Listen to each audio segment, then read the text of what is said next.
والعاقبة للمتقين والصلاة والسلام على سيد الأنبياء والمرسلين سيدنا وحبيبنا وحبيب رب العالمين محمد وعلى آله وأصحابه ومن هدى بهديه إلى يوم الدين.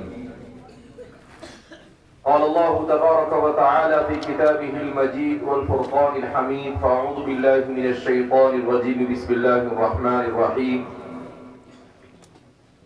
يا أيها الذين آمنوا إذا لقيتم فئة فاثبتوا واذكروا الله كثيرا لعلكم تفلحون وأطيعوا الله ورسوله ولا تنازعوا فتفشلوا وتذهب ريحكم فاصبروا إن الله مع الصابرين.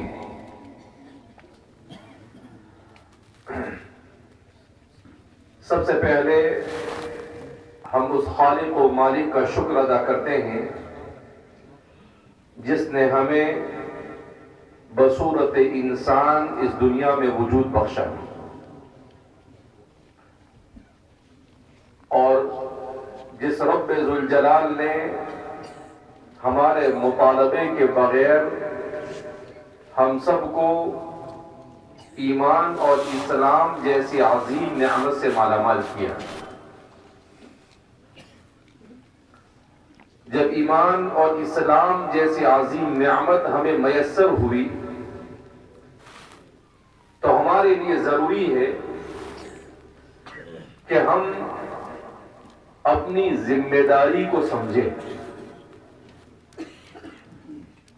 دنیا میں اس وقت روئے زمین پر اگرچہ انسان کی آبادی 800 کروڑ سے متجاوز ہے، مگر اس آبادی کا 99% سے زائد طبقہ وہ ہے جو غیر ذمہ دارانہ زندگی گزار رہا ہے.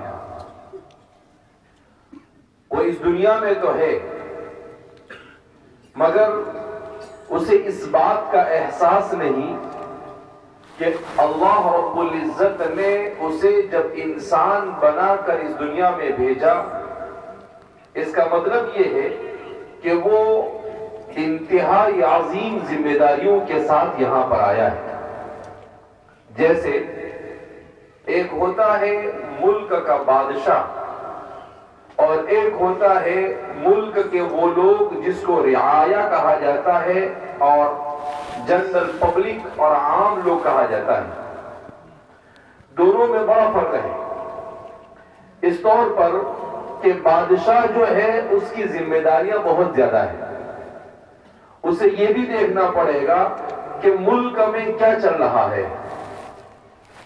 اسے یہ بھی دیکھنا پڑے گا کہ میرے ملک میں رہنے والوں کی تعلیم کا کیا حال ہے، میرے اس ملک میں رہنے والوں کے کھانے پینے کا کیا حال ہے، ان کے رہنے سہنے کا کیا حال ہے.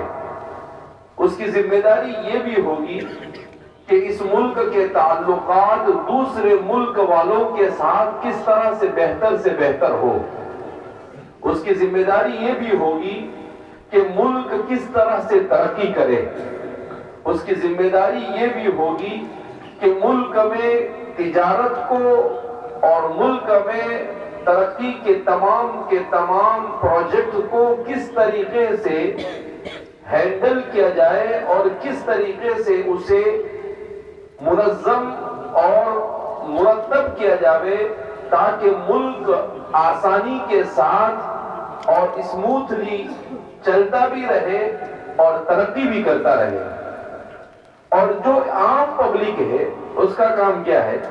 وہ اپنا کمائے گا، اپنا کھائے گا اور اپنا دن اور رات اسی طریقے سے گزار دے گا. اسے اس سے کوئی مطلب نہیں کہ ملک کہاں جا رہا ہے اور ملک میں لوگوں کو کھانا مل رہا ہے یا نہیں. بالکل اسی طرح سے ہم سمجھ سکتے ہیں کہ اللہ نے ایک تو عام مخلوق کو پیدا کیا اور دوسرا انسان کو پیدا کیا. انسان کی حیثیت اللہ کی ان تمام کے تمام مخلوقات میں بالکل ایسی ہی ہے جیسے بادشاہ کی حیثیت اپنی جنرل پبلک کے رہے. کہ جیسے اس کی ذمہ داریاں بہت زیادہ ہیں۔ اسی طریقے سے حضرت انسان کی ذمہ داریاں بھی بے شمار ہیں۔ اسی لیے قرآن کریم میں اللہ رب العزت کو اس بات کا علم تھا، اللہ نے علم غیب سے اس بات کو معلوم کر لیا تھا کہ 21ویں صدی کا انسان بڑا غیر ذمہ دارانہ ہوگا، 21ویں صدی کا انسان بڑا لاابالی پن کے ساتھ زندگی گزارے گا۔ وہ کیا اس کے اوپر ذمہ داری ہے اور ان ذمہ داریوں کو کس طریقے سے ادا کرنا اسے اس کی کوئی پڑی نہیں ہوگی۔ اسی لیے قرآن کریم میں اللہ فرماتے ہیں اَيَحْسَبُ الْإِنسَانُ أَن يُتْرَكَ سُدًى، کیا انسان یہ سمجھتا ہے کہ وہ ایسے ہی کل قیامت کے دن چھوڑ دیا جائے گا؟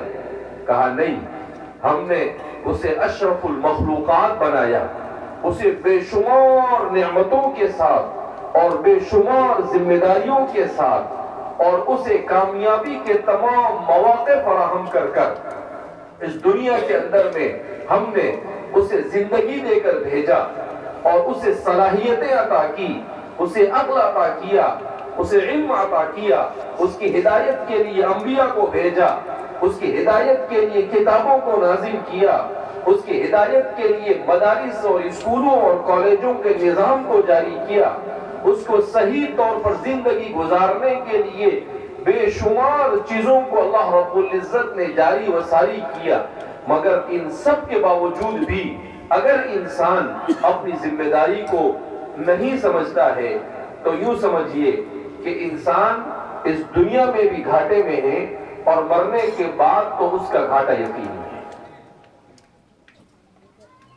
قرآن کریم کی جو آیت کریمہ میں نے آپ حضرات کے سامنے تلاوت کی، یہ آیت کریمہ دراصل مومنوں کو اور مسلمانوں کو ان کی ذمہ داریاں بتلاتی ہے کہ ایک مومن کن ذمہ داریوں کے ساتھ زندگی گزارے۔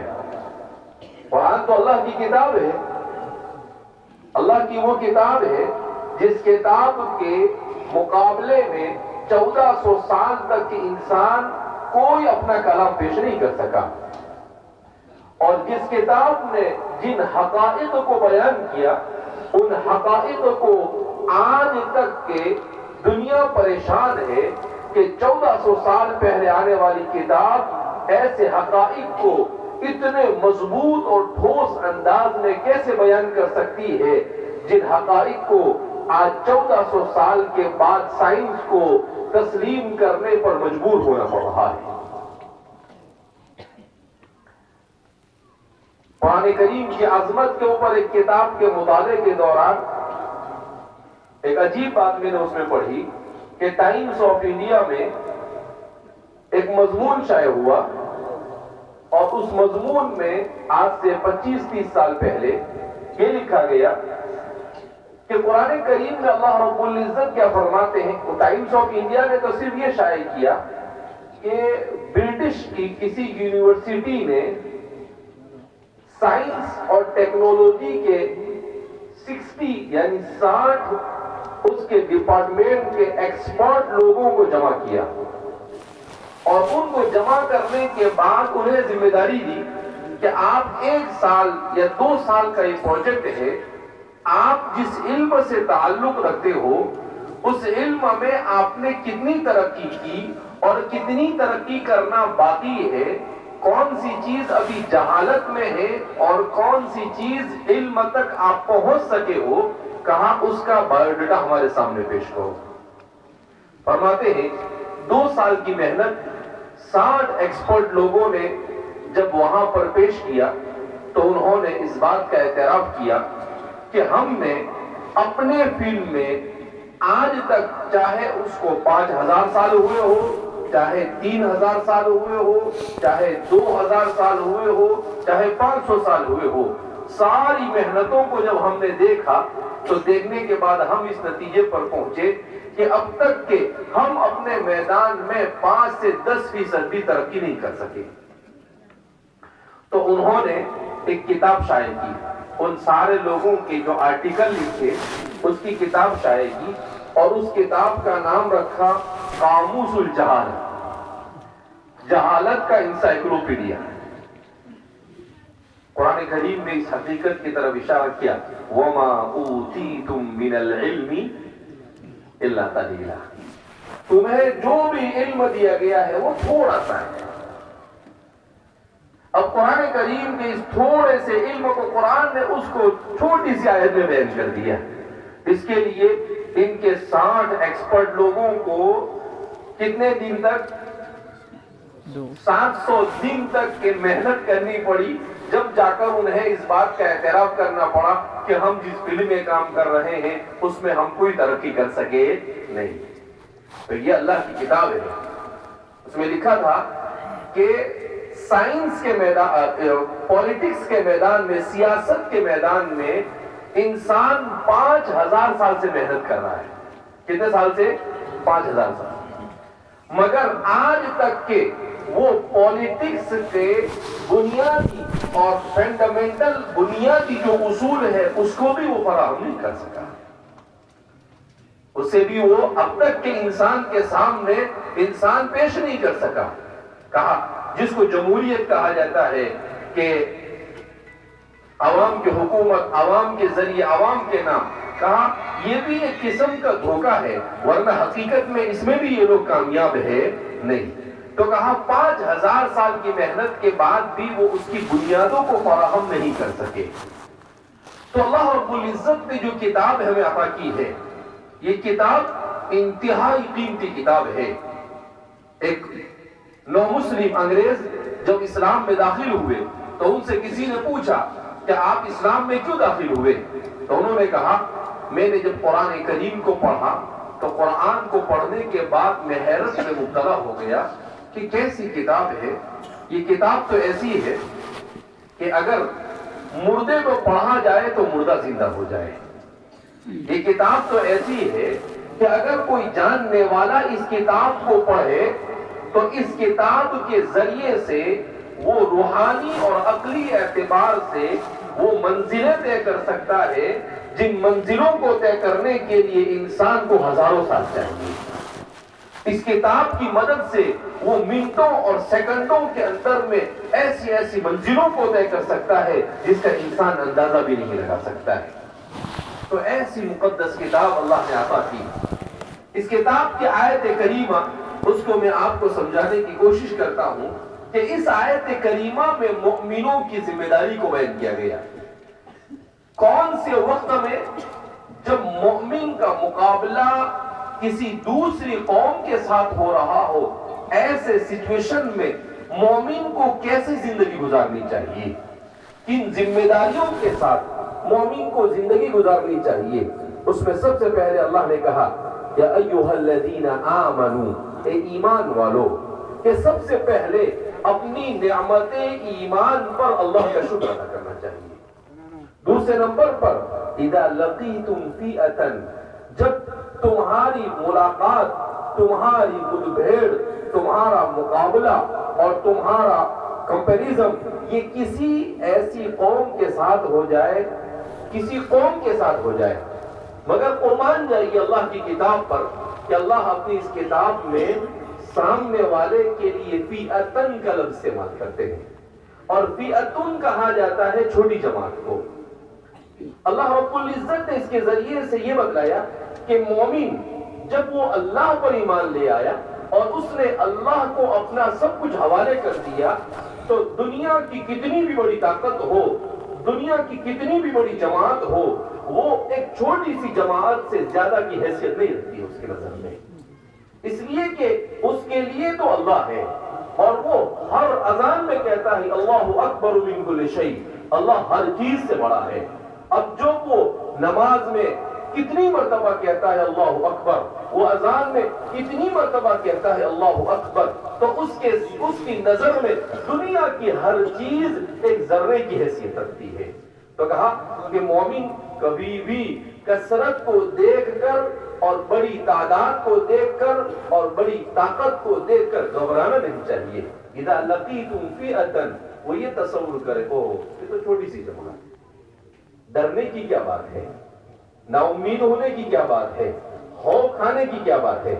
اذا لقیتم فئۃ کسی وقت کیا فثبتوا، اللہ فرماتے ہیں ثابت قدم ہو جاؤ. کیا مطلب؟ کہ اللہ رب العزت نے جو دین، جو شریعت، جو کتاب، جو اخلاق اور جو دستور حیات، جو زندگی گزارنے کا جو تمہیں دستور عطا کیا، کانسٹیٹیوشن تمہیں عطا کیا ہے، وہ اتنا پاکیزہ، اتنا مقدس اور اتنا متوازن اور اتنا بیلنس والا ہے کہ اس پر جمنے کے لیے تمہیں صرف ہمت اور حوصلے کی ضرورت ہے، اور ذرہ برابر بھی ڈگمگانے کی ضرورت نہیں ہے. اپنے ایمان کے سلسلے میں کبھی احساس کمتری میں مبتلا نہ ہونا، اپنے ایمان کے سلسلے میں کبھی یہ سوچنا نہیں کہ سامنے والا میرا کیا بگاڑ دے گا. ارے بھائی، روزی دینے والا اللہ، عزت دینے والا اللہ، حکومت دینے والا اللہ، کائنات کے ذرے ذرے پر جس کے حکمرانی چلتی ہو، جو خود اپنے کتاب کے اندر میں کہتا ہے ما تسقط من ورقۃ الا يعلمها، کہ زمین پر درخت کا کوئی پتا بھی اللہ کے حکم کے بغیر ہل نہیں سکتا، زمین پر گر نہیں سکتا. ایسے خالق اور مالک کے اوپر تو ایمان رکھتا ہو، اور اس کے بعد تو اس پر ایمان لانے کے بعد ثابت قدمی نہ ہو اور تو ڈگمگا جائے، کہا یہ مومن کا وصف ہو ہی نہیں سکتا ہے. اذا لقیتم فئۃ فاثبتوا، کہا جم جاؤ. اپنے دین کے بارے میں کبھی بھی سودا نہ کرنا، اپنے دین کے مقابلے میں جو کچھ آ جائے سب کے لیے قربانی کے لیے تیار رہنا. کیا حضرات صحابہ نے قربانیاں نہیں دی؟ جان کی ضرورت پڑی، جان کی بازی لگا دی. مال کی ضرورت پڑی، اپنا مال کھپا دیا. اولاد کی ضرورت پڑی، اولاد کو قربان کر دیا. جس چیز کی ضرورت پڑی، جس وقت ضرورت پڑی، اللہ کے رسول صلی اللہ علیہ وسلم کا اشارہ کرنے سے پہلے اسے حاضر کر دیا. اشارے کا بھی انتظار نہیں کیا. تو فرمایا اذا لقیتم فئۃ فاثبتوا، ثابت قدم ہو جاؤ. واذکروا اللہ کثیرا. اب انسان کے ذہن دماغ میں فوراً آیا کہ بھئی یہ ثابت قدم رہنا ہے، اس کے لیے کیا کرنا؟ اللہ نے ساتھ ہی اس کا علاج بتایا، واذکروا اللہ کثیرا، کثرت سے اللہ کا ذکر کرو. آج ہمارا سب سے بڑا مسئلہ یہی ہے کہ ہمیں ذکر کرنے کی توفیق نہیں ہوتی ہے، ہم ذکر نہیں کرتے. اور اگر کوئی ذکر کرے تو کہے کہ بہت بڑا صوفی صاحب بن گیا، ہمیشہ تسبیح ہلاتا رہتا ہے. ارے بھائی تو نہیں کرتا ہے، اس کو تو کرنے دے. تو کہا وَاذْكُرُوا اللَّهَ كَثِيرًا. اب یہاں پر ایک سوال پیدا ہوتا ہے کہ انسان ذکر کی توفیق سے محروم کب ہوتا ہے؟ کب اللہ رب العزت اسے محروم کر دیتا ہے کہ اس کی زبان پر اللہ کا ذکر نہیں آتا، اسے اللہ کے ذکر میں مزہ نہیں آتا؟ جب انسان گناہوں والی زندگی گزارتا ہے تو اللہ توفیق ذکر سے محروم کر دیتا ہے، اللہ اپنی عبادت کی لذت سے محروم کر دیتا ہے. پھر اسے عبادت میں مزہ نہیں آتا ہے، اسے گناہ میں لذت محسوس ہوتی ہے. پھر اسے اللہ کا ذکر کرنے میں مزہ نہیں آتا، اسے فلم دیکھنے میں مزہ آتا ہے، اسے بری چیزوں کے دیکھنے میں اسے مزہ آتا ہے. اور جن لوگوں کو اللہ رب العزت گناہ سے بچا دیتا ہے، یعنی اس کی دعا کی برکت سے، اس کی محنت اور جدوجہد کی برکت سے، تو پھر اللہ رب العزت اس کے لیے توفیق کے دروازے بھی کھول دیتا ہے. اسی لیے نبی کریم صلی اللہ علیہ وسلم کیا فرماتے ہیں؟ قرۃ عینی فی الصلاۃ، نماز میری آنکھوں کی ٹھنڈک ہے. حضور کے لیے نماز ٹھنڈک ہے اور ہمارے لیے نماز بوجھ بن گئی. اسی لیے قرآن نے کہا وَإِنَّهَا لَكَبِيرَةٌ إِلَّا عَلَى الْخَاشِعِينَ، اور نماز یہ بوجھ ہے مگر ان لوگوں کے لیے جو خشوع اور خضوع اختیار کریں. امام حسن بصری کے پاس ایک شخص آیا اور امام حسن بصری سے پوچھنے لگا کہ حسن بصری اوصینی، آپ کچھ وصیت کیجئے مجھے. قربان جائیے حسن بصری پر. حسن بصری نے کتنی پیاری وصیت کی اسے. اس شخص سے کہا اے آدمی، میں تجھے مختصر وصیت کروں گا اور نصیحت کروں گا مگر بڑی توجہ سے سننا، اس لیے کہ اللہ نے میرے دل میں بڑی پیاری بات ڈالی ہے، لگتا ہے تو بہت دل سے پوچھ رہا ہے مجھے. کہا ٹھیک ہے، آپ فرمائیے کیا ہے آپ کی وصیت کیا ہے؟ تو آپ نے کہا کہ اللہ کے بندے، اپنی آنکھوں کی حفاظت کر لے، عبادت میں لذت آنا شروع ہو جائے گی، عبادت میں لذت آنا شروع ہو جائے گی۔ اپنے پیٹ اور اپنے کھانے پر کنٹرول کر لے، تیری عبادت میں خشوع پیدا ہو جائے گا۔ اپنے کھانے پر کنٹرول کر لے تو تیری عبادت میں کیا پیدا ہو جائے گا؟ خشوع پیدا ہو جائے گا۔ اور پھر کہا اپنی زبان پر کنٹرول کر لے، اپنی زبان کو بری چیزوں کے بولنے سے، لوگوں کی غیبت کرنے سے محفوظ رکھ لے، اللہ تیری زبان سے حکمت کے موتی جاری کر دے گا۔ اور پھر اخیر میں کہا، آخری بات میں کہتا ہوں، اور تو اپنے آپ کو اللہ سے وابستہ کر دے۔ ان چیزوں کے کرنے سے جب تیرے دل میں اللہ کی محبت آئے گی تو اللہ اپنے بندوں کے دلوں میں تیری محبت ڈال دے گا۔ تو فرماتے ہیں کہ ہم لوگ خشوع کے لیے روتے ہیں، ہم لذت کے لیے روتے ہیں۔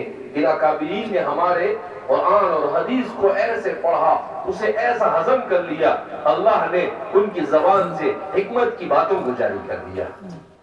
تو اس لیے میرے بھائیو، دوستو، بزرگوں، ضرورت اس بات کی ہے کہ ہم اپنی ذمہ داری کو سمجھنے کی کوشش کریں کہ وَاذْكُرُوا اللَّهَ كَثِيرًا، اللہ کا کثرت سے ذکر کرو۔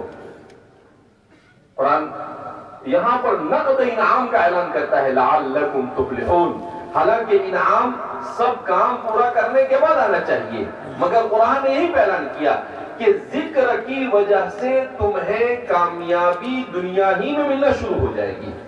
جب تم کثرت سے اللہ کا ذکر کرو گے تو اس کی برکت سے قدم قدم پر اللہ تمہیں کامیابیاں دینا کیا کر دے گا؟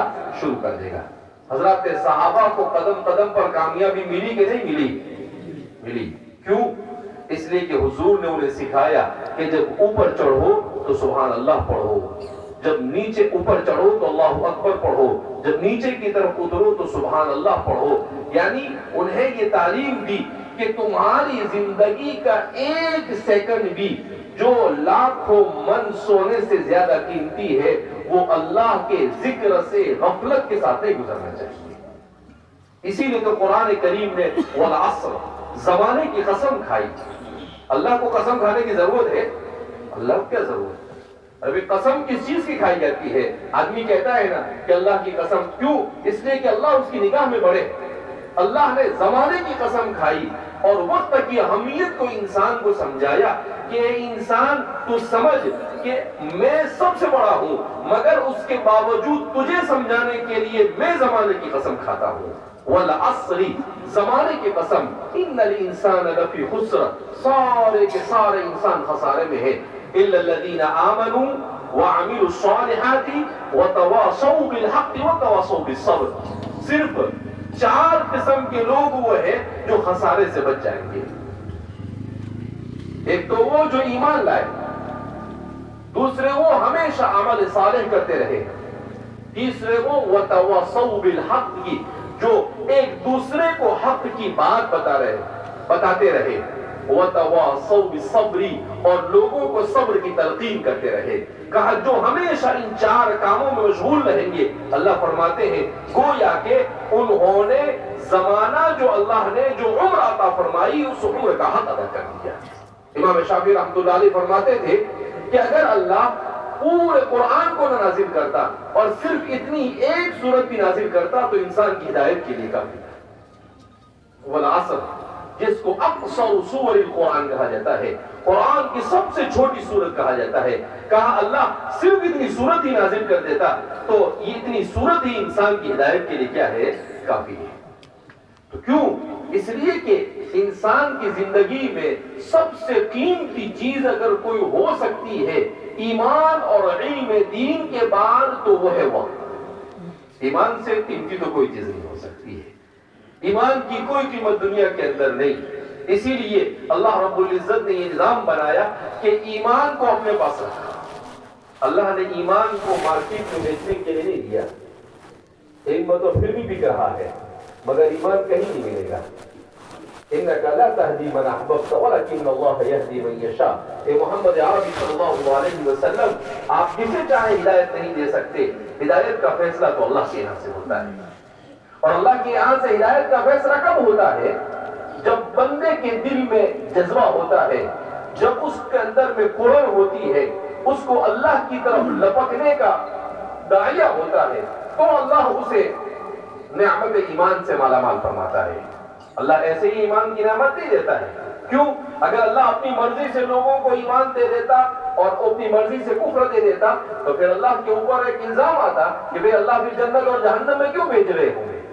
لہذا ایمان اور اسلام اللہ رب العزت نے اپنے علم غیب کی بنیاد پر جانا کہ یہ میرا بندہ، اسے میں ایمان دوں گا تو یہ میرے ایمان کی قدر کرے گا، لہذا میں اسے ایمان دیتا ہوں. اور یہ میرا بندہ ہے، اسے ایمان دوں گا لیکن یہ اس کی قدر کرنے والا نہیں ہے، لہذا اللہ نے اس کو ایمان سے محروم رکھا.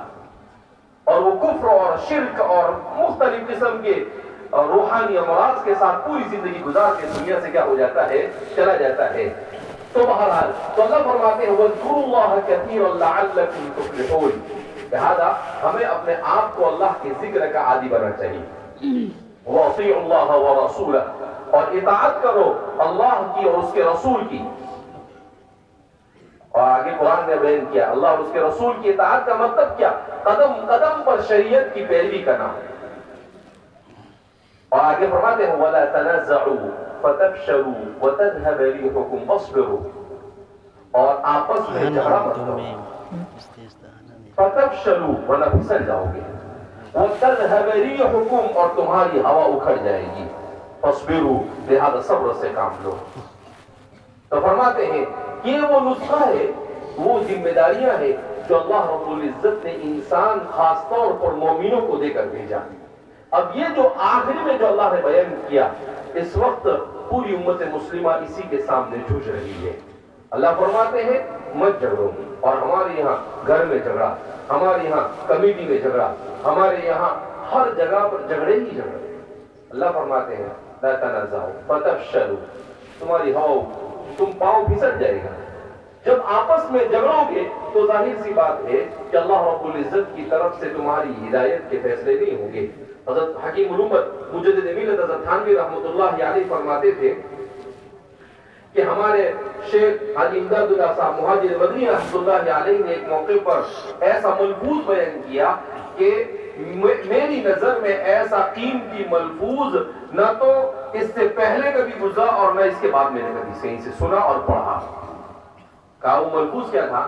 آپ نے کہا کہ امت کے اختلاف کو ختم کرنے کا ایک ہی راستہ ہے کہ امت کے ہر طبقے کا فرد یہ صفت تواضع سے متصف ہو جائے. کہا صفت تواضع سے متصف ہونے سے کیا ہوگا؟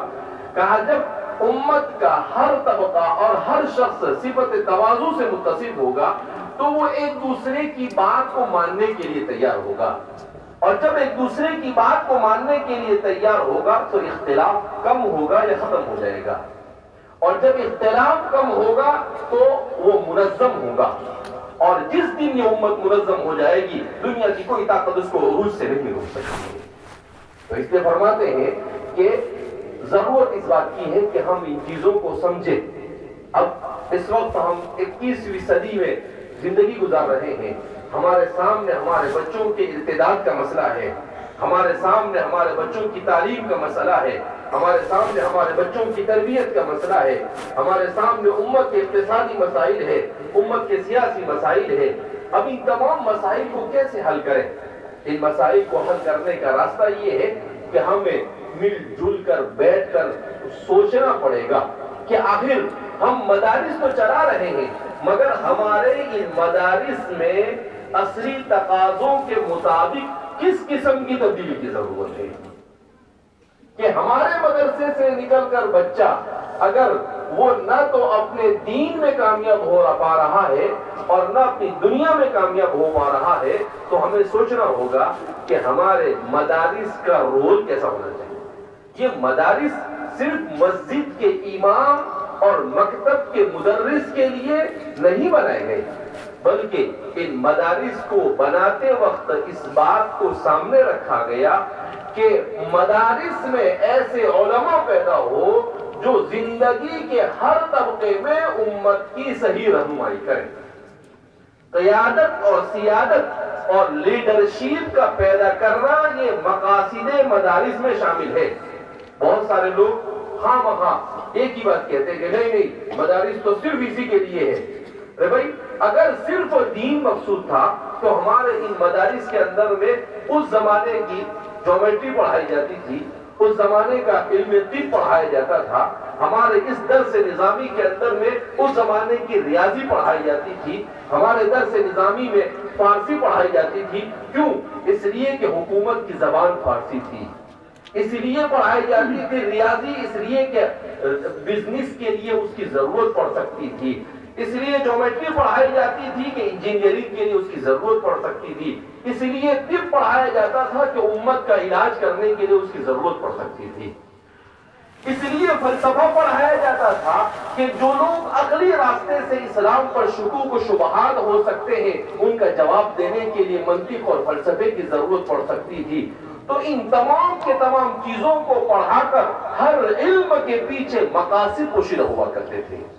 مگر ہم نے کہا ریاضی اور میتھمیٹکس بہت مشکل ہے، اس کو نکال دیا ہم نے نصاب سے، ہم نے فلسفے کو نکال دیا، بہت مشکل ہے۔ اسی فلسفے کے راستے سے آج اسکول اور کالجوں کے اندر ہمارے بچوں کو سائنس کے نام پر دین سے دور کیا جا رہا ہے، اور ہم نے اس کو اپنے مدارس کے نصاب سے کیا کر دیا؟ نکال دیا۔ ہم ہمارے زمانے کے حالات کو دیکھ کر اس کو نئے سرے سے مرتب کر کر ہم اس کو لانے کی کوشش کرتے، مگر ہم نے وہ کوشش نہیں کی۔ تو علم طب کو جیسا کہ میں نے کہا باقاعدہ دارالعلوم کے اندر میں طب کو باقاعدہ پڑھایا جاتا تھا، بعد میں طبیہ کالج کو الگ کیا گیا جب ملک آزاد ہوا اور نظام الگ ہوا، اس لیے ورنہ درس نظامی کے ساتھ جن لوگوں کو دلچسپی ہوتی تھی ان کو میڈیکل فیلڈ یعنی میڈیسن ان کو پڑھایا جاتا تھا بطور سبجیکٹ کے، جس میں فارمیسی کے مضامین بھی ہوتے تھے اور طب کے مضامین بھی ہوا کرتے تھے۔ تو ہمارے علماء اور ہمارے اکابرین نے جیسا کہ سر نے کہا کہ انہوں نے اپنی ذمہ داریوں کو پورا کیا، مگر آج ہم اپنی ذمہ داری کو کہاں پورا کر رہے ہیں؟ ہم نے تو یہی سوچ لیا کہ نہ وہ سر تفسیر حدیث وغیرہ کی کتابیں پڑھاؤ، عربی میں کتابیں ہیں، اردو میں اس کی شروحات سے مطالعہ کر لو اور پڑھا دو اور اپنی ذمہ داری کو پورا کر دیا۔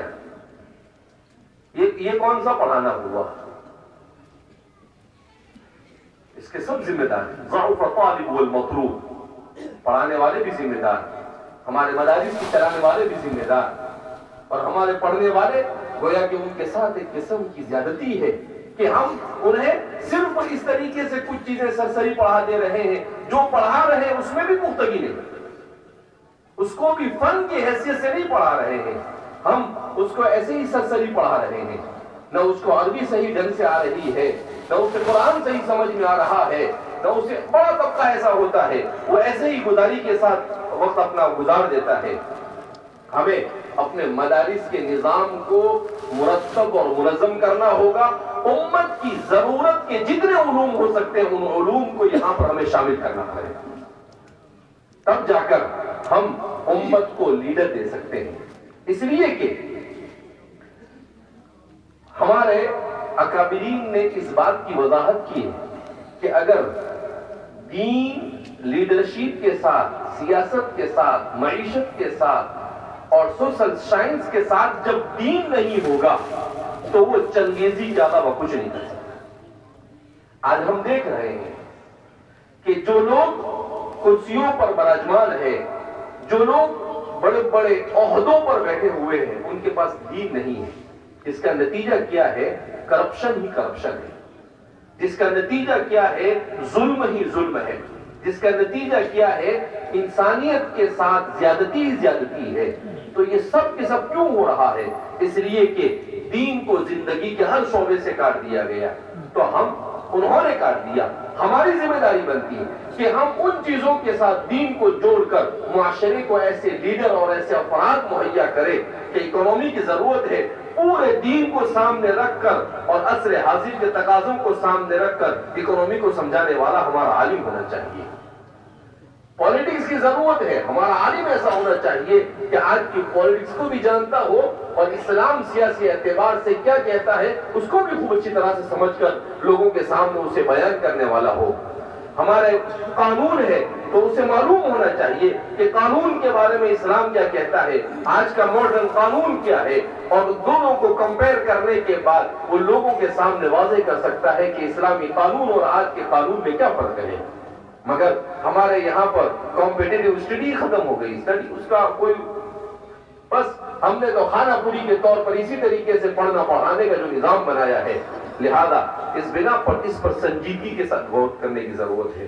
الحمدللہ جامعہ نے اپنے یہاں جو نظام شروع کیا ہے، اس نظام میں یہی کیا ہے کہ ہر بچہ عالم ہونے سے پہلے 10ویں بھی پاس ہونا ضروری ہے، 12ویں پاس ہونا بھی ضروری ہے، اور اگر ہو سکے تو گریجویشن ہونا بھی ضروری ہے۔ ابھی الحمدللہ ہمارے پاس 260 بچے ہیں، جن میں سے 200 سے زیادہ بچے جو 10ویں اور 12ویں پاس ہو چکے ہیں، 60-70 بچے ایسے ہیں جو بی اے کر چکے ہیں، 30-40 بچے ایسے ہیں جو ڈی ایڈ کر چکے ہیں، 10-15 بچے ایسے ہیں جو LLB کر رہے ہیں۔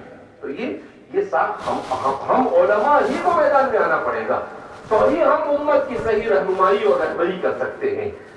ہمارے اسکولوں کے اندر میں ٹیچروں کی ضرورت ہے، وہ ٹیچر ہمارے یہاں پر ایسے مل رہے ہیں کہ ظاہر سی بات ہے کہ اسکولوں میں نظام تعلیم کیسا ہے ہر ایک جانتا ہے، تو وہاں پر ٹیچر بھی اچھے نہیں، تو ہمارے بچوں کے مستقبل کے ساتھ کھلواڑ کیا جا رہا ہے۔ تو ہمیں ضرورت ہے کہ ہمارے علماء میں سے جماعت ایسی ہو جو مکمل دین کے ساتھ اور تشخص کے ساتھ باقی رکھتے ہوئے وہ بہترین بی ایڈ اور بی ایڈ کر کر اسکولوں کے اندر میں انگریزی اور میتھس پڑھانے والے بھی ہونے چاہیے، وہ بہترین سافٹ ویئر انجینئر بھی ہونے چاہیے۔ اس لیے کہ آپ دیکھ رہے ہیں کہ ہمارے مدارس میں صرف ہم علم دین سکھا رہے ہیں اور دوسری ساری چیزیں چھوڑ دی، اس کا نتیجہ کیا ہو رہا ہے کہ علماء بڑی تعداد میں نکل رہے ہیں، مگر ان علماء کو روزی روٹی کا مسئلہ کھڑا ہو رہا ہے۔ کیوں؟ اس لیے کہ اتنی ساری جگہ نہیں، اور اگر جگہ ہیں تو امت کی نگاہوں میں علماء کی وہ اہمیت نہیں جو ہونی چاہیے، جس کی وجہ سے وہ بیچارے روزی روٹی سے پریشان ہوتے ہیں، آخرکار یا تو تجارت میں لگ جاتے ہیں یا کسی نوکری میں لگ جاتے ہیں۔ تو کیوں نہ ہم علم دین کے ساتھ کچھ ایسی سکلز اور کچھ ایسے ہنر سیکھیں کہ جس کی وجہ سے ہمارے لیے دنیا اور آخرت، قرآن تو یہ کہتا ہے ربنا آتنا فی الدنیا حسنہ وفی الآخرۃ حسنہ، کہیں پر احسن اور حسن کی قرآن نے تفریق بھی نہیں کی، دونوں جگہ پر حسنہ کا لفظ قرآن کریم نے استعمال کیا ہے۔ اس کا مطلب کیا ہے کہ دائرہ شریعت میں رہ کر اس طرح کے ہنر کو سیکھنا یہ ہر مسلمان کی ذمہ داری ہے۔ اب جب زندگی کے ہر شعبے میں عالم آئے گا تو ظاہر سی بات ہے، آپ خود اندازہ لگاؤ کہ 5-5 10-10 سال عالم، اگر کوئی تجارت میں ہے تو کوئی سیاست میں ہے تو کوئی ٹیچر میں ہے، کوئی ڈاکٹری میں ہے، ہر جگہ پر ہوگا، تو ان 5-10 لوگوں کے اثرات دوسرے 50 پر کتنے اچھے مرتب ہوں گے۔ ظاہر سی بات ہے کہ ان کی وجہ سے ان کے اوپر بہت سارے اثرات مرتب ہوں گے، یہ ان کو بہت ساری اسلامی چیزیں ان کو سکھائیں گے۔ لہذا اس بنا پر اس چیز پر غور کرنے کی ضرورت ہے کہ ہمارے طلبہ اپنے آپ کو محنت سے پڑھنے کا مزاج بنائے۔ طلبہ میں بھی سستی ہے کہ وہ پڑھتے نہیں ہیں۔ ہمارے یہاں پر ہمارے نظام میں ہم نے عصری مضامین کو شامل کیا، تعلیم کے اوقات میں تبدیلی کی کہ بھائی 1.5 گھنٹہ آپ کو زیادہ پڑھنا پڑے گا، اور اس 1.5 گھنٹے میں ہم ان کو سائنس ہے، جغرافیہ ہے، میتھمیٹکس ہے، ان تمام چیزوں کو پڑھا رہے ہیں۔ تو اس لیے یہ ساری چیزیں 20 سال کے تجربات کے بعد آپ کے سامنے بیان کر رہا ہوں، ایسی الگ ٹپ نہیں بیان کر رہا ہوں۔ قرآن تو کہتا ہے کہ تلک عشرۃ کاملہ، میں کہتا ہوں کہ تلک عشرۃ کاملہ 2 مرتبہ ہو گیا، اور ہمارے والد صاحب کے پاس تلک عشرۃ کاملہ 5 مرتبہ ہو گیا، 50 سال سے وہ لگے ہوئے ہیں۔ تو امت کو ہر میدان میں بہترین افراد کی ضرورت ہے، اسی لیے جامعہ کا نظام یہ ہے کہ عصری تعلیم حاصل کرنے والے کو دینی ماحول دیا جائے تاکہ اس کا مزاج دینی بنے، اور دینی تعلیم حاصل کرنے والے کو عصری ضرورتوں اور اسکلز کا ٹچ دیا جائے تاکہ وہ معاشرے کے اندر میں اچھی طریقے سے سیٹل ہو سکے۔ تو 30 سال پہلے ہمارے والد صاحب نے جب اس نظام کو اٹھایا تھا، حضرت خالد صدیق صاحب بانگی رحمۃ اللہ علیہ اللہ مرقدہ کے کہنے پر، حضرت کے اشارے پر، حضرت کے مشورے پر، تو اس وقت تو علماء نے اس کی مخالفت کی تھی، تو قاری صدیق صاحب باندھی رحمۃ اللہ علیہ نے میرے سامنے والد صاحب سے کہا تھا کہ مولانا غلام صاحب آپ گھبراؤ مت، یہ آپ جو کام کر رہے ہو اس کی قدر مسلمانوں کو 30 سال کے بعد ہوگی، اور 30 سال کے بعد ان کو سمجھ میں آئے گا کہ مولانا نے صحیح کہا اور صحیح کیا تھا۔ اور حقیقت یہی ہے کہ حضرت نے یہ بات تقریباً 1992 میں کہی، اور امت کو برابر 2022 میں سمجھ میں آ رہا ہے کہ وہ بات بالکل صحیح تھا، وہ طریقہ صحیح تھا۔ اگر اسی وقت ہم اس طریقے پر گئے ہوتے تو شاید جس حالات سے اس وقت ہم پھنسے ہوئے ان حالات سے ہم دوچار نہ ہوتے۔ تو اس لیے بڑی سنجیدگی کے ساتھ اپنے مسائل پر غور و خوض کرنے کی ضرورت ہے، جمود کو توڑنے کی ضرورت ہے، ایک دوسرے کی بات کو سن کر اور امانت داری اور دیانت داری کے ساتھ امت کی صحیح رہنمائی اور رہبری کی اس وقت امت کو سب سے زیادہ ضرورت ہے۔ اب یہ کتنا بڑا مسئلہ ہے کہ یہاں پر منی پور کے اندر میں 10 لاکھ مسلمان ہیں، مگر مسلمانوں کا ڈھنگ کا کوئی کالج بھی نہیں ہے۔ 10 لاکھ کا مجمع ہے مسلمانوں کا، تو یہاں پر ہماری کم سے کم 2 یونیورسٹی ہونی چاہیے تھی پرائیویٹ۔ 3 لاکھ، ہاں 3 لاکھ، ٹھیک ہے 3 لاکھ ہے پھر بھی، لیکن یہاں پر نہ ہماری کوئی فارمیسی کالج ہے، نہ مسلمانوں کے کوئی اچھے کالج ہے، کچھ نہیں ہے۔ اس کا مطلب کیا ہے کہ دنیا کہاں جا رہی ہے، اور منی پور کا مسلمان ابھی بھی غفلت کی نیند سو رہا ہے۔ یہ علماء اور تعلیم یافتہ طبقہ، ماہرین، ان سب کو مل بیٹھ کر اس پر غور کرنا پڑے گا اگر آپ آئندہ بھی اپنی نسل کو ایمان کے ساتھ دیکھنا چاہتے ہو تو۔ اور اگر کیوں؟ اس لیے کہ اب ایمان اور کفر کا مسئلہ ہے۔ اگر ہم اپنی کالج، اپنی یونیورسٹیاں نہیں بنائیں گے تو ہمارے بچے اعلیٰ تعلیم حاصل کرنے کے لیے کہاں جائیں گے؟ ان کے اسکولوں میں جائیں گے، ان کے اسکولوں میں جائیں گے، ان کی اسکول میں وہ کتنے ہوں گے؟ 99% سے بھی زیادہ ہوں گے، اور ہمارے بچے کتنے ہوں گے؟ 1% سے بھی کم۔ تو وہ ماحول کا اثر لیں گے یا نہیں لیں گے؟ ضرور لیں گے۔ الانسان ابن البیئہ، انسان ماحول کا پروردہ ہوتا ہے، اس کو برا ماحول ملے گا وہ برا بن جائے گا۔ لہذا یہ ایمان اور کفر کا مسئلہ ہے۔ ارتداد نے سر اٹھایا، اسی لیے حضرت مولانا علی میاں ندوی نے 50 سال پہلے کہہ دیا تھا ردت ولا بکر لہا، کہ ارتداد نے ایک بار پھر سر اٹھایا ہے، مگر فرق ہے کہ اللہ کے رسول صلی اللہ علیہ وسلم کے زمانے میں جس ارتداد نے سر اٹھایا تھا اس کا مقابلہ کرنے کے لیے سیدنا حضرت ابوبکر صدیق موجود تھے، مگر آج کوئی ابوبکر نہیں پایا جاتا ہے۔ ایک جملہ عربی میں کہا جاتا تھا قضیۃ ولا ابا حسن لہا، کہ فیصلہ ہے مگر کوئی ابو الحسن نہیں، حضرت علی کی کنیت ہے کہ جو اچھا فیصلہ کر سکے۔ آپ نے اسی کے وزن پر بنایا ردت ولا ابا بکر لہا، کہ ارتداد تو ہے مگر کوئی ابو بکر نہیں جس کی غیرت اور حمیت جاگے اور وہ امت کو ارتداد کے فتنے سے نکال کر اسلام کے سائے میں لا کر کھڑا کر دے۔ ابو بکر نے صاحب کہا تھا جب مانعین زکات نے زکات دینے سے انکار کیا، ایسا تاریخی جملہ کہا کہ قیامت تک اس جملے کو سنہرے حروف سے لکھا جائے گا۔ کیا کہا تھا؟ اَيُنْقَصُ الدِّينُ وَأَنَا حَيٌّ، کیا ابو بکر کے جیتے جی دین کے اندر میں کوئی کمی کی جا سکتی ہے؟ دین نے کمی کو برداشت نہیں کیا، اور آج ہماری کھیپ کے کھیپ کفر کی طرف جا رہی ہے، پھر بھی ہمیں کچھ پڑی نہیں۔ اس لیے میرے بھائیو، دوستو، بزرگوں، ہم اپنے مسائل پر سنجیدگی کے ساتھ غور کریں، اپنی غفلت کو ختم کریں۔ میں مولانا عبد الکریم پاریک صاحب کا ایک قصہ ہمیشہ کہیں میں نے پڑھا، وہ سناتا رہتا ہوں کہ یہ ہمارے ہندوستان کے اندر میں او بی سی جو ہوتی ہے، یعنی بیکورڈ کلاس کے جو لوگ ہوتے ہیں ہمارے ہندو برادری میں، تو کہا کہ مولانا فرماتے ہیں کہ میرے گھر پر ایک عورت جھاڑو پوچھا لگانے کے لیے آتی اور وہ روزانہ اپنے ہاتھ میں پیپر لے کر آتی۔ اب دیکھو، ہم جو یہ کہتے ہیں کہ یہ او بی سی اور شیڈول کاسٹ کے جو لوگ ہیں یہ ایسے ہی اوپر آگے، ایسے اوپر نہیں آئے۔ اللہ کا نظام ہے، اللہ کی سنت ہے، ان اللہ لا یغیر ما بقوم حتی یغیروا ما بانفسہم۔ تو فرماتے ہیں کہ وہ عورت روزانہ اپنے ہاتھ میں پیپر لے کر آتی۔ مولانا فرماتے ہیں کہ ایک دن میں نے اس سے پوچھا کہ بیٹا آپ کو پڑھنا آتا ہے؟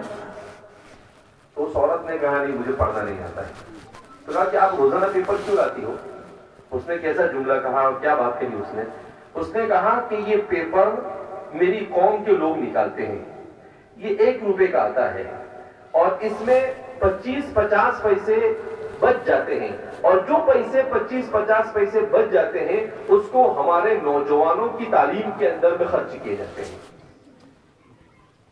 تو انہوں نے 50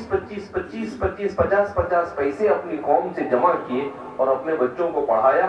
تو آپ آج دیکھ رہے ہیں کہ 60-70% وہ لوگ بڑے بڑے عہدوں کے اوپر بیٹھے ہوئے ہیں.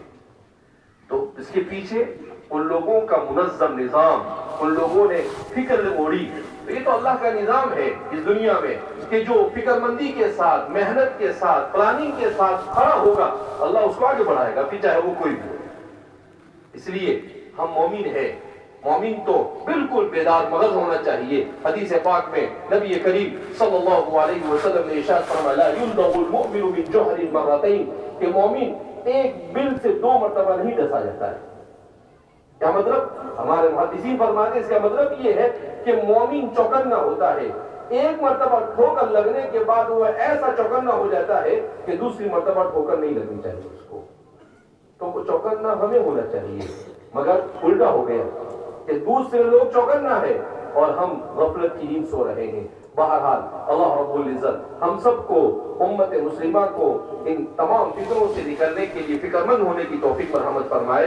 اللہ رب العزت ہم سے راضی ہو جائے, ایسے اعمال کی توفیق مرحمت فرمائے, اور ہر قسم کی شروع و فتن سے اللہ ہماری حفاظت فرمائے, اور منی پور کی سرزمین میں مسلمانوں کو اللہ حوصلہ عطا فرمائے, ہمت عطا فرمائے, اور اللہ رب العزت اقتصادی, تعلیمی ہر اعتبار سے آپ سب کو اور پورے مسلمان ہندوستان کے مسلمانوں کو ترقیات سے مالا مال فرمائے. میں ہمارے جس ادارے نے یہاں پر ہمیں دعوت دی ہے, مرکز دارالعلوم, اور ان کے ذمہ داروں کا انتہائی ممنون و مشکور ہوں کہ بہرحال انہوں نے ہمیں دعوت دی. ہمیں 17 تاریخ کو آنا تھا, لیکن کسی سفر کی وجہ سے ہم نے آج پر ملتوی کیا. آج بھی آنے کا ارادہ نہیں تھا, لیکن مولانا یحییٰ صاحب ہمارے ہیں تو ان کو منی پور والوں نے ایسا پکڑ کر رکھا ہے کہ انہوں نے کہا کہ نہیں مولانا نہیں جائیں گے تو قیامت قائم ہو جائے گی. میں نے کہا کہ بھئی قیامت مت قائم ہونے دو, اب میں جا کر آتے ہیں. تو بہرحال آپ حضرات کے اصرار پر ہم لوگ یہاں پر آئے, اور یہاں آنے کے بعد ہمیں احساس ہوا کہ بھائی آنا چاہیے تھا, اور انشاءاللہ آئندہ بھی آتے رہیں گے, اور کوشش کریں گے کہ ہم سب مل کر اپنے مسائل کو کس طریقے سے حل کر سکتے ہیں. اللہ رب العزت ہم سب کو اپنی رضا والے اعمال کی توفیق مرحمت فرمائے. وآخر دعوانا الحمدللہ رب العالمین.